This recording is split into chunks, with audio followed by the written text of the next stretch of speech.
A former Special Forces leader wants to make sure you're prepared to defend yourself in any situation, from knowing your surroundings to being able to stop an attacker.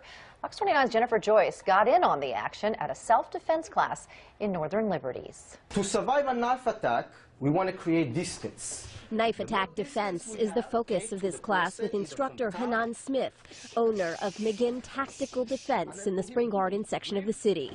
Say we can rally, we can protest, or we can have a fundraiser to help the victims, but really to help the community stay safe, we have to give self-defense tools.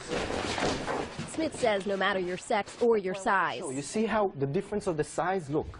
Yeah. Who would have think that you can actually defend? Anyone can protect themselves with the right training, even me in my 5'0" frame.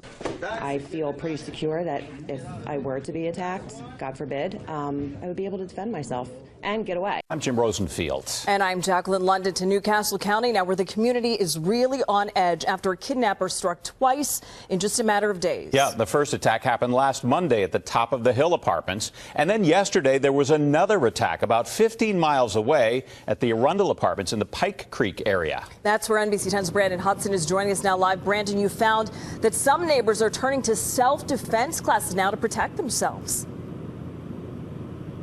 Well, Jacqueline and Jim, the self-defense instructor we spoke to tonight, said not long after he heard about the second kidnapping, a group of women expressed interest in one of his classes. Police say the victim was in a common area in one of these apartments here when the armed kidnapper tracked her down and forced her into his SUV.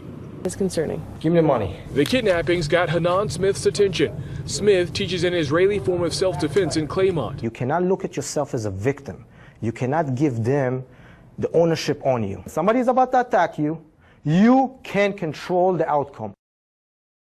Two mass shootings put into perspective the importance of having a plan in place in case the unthinkable happens. Yeah, self-defense expert says hiding, running, or even creating a barrier between you and the gunman is not enough. You may need to fight. CBS 12's Lily Ortiz is at a Boca Raton active shooter training facility to show us some of those life-saving techniques.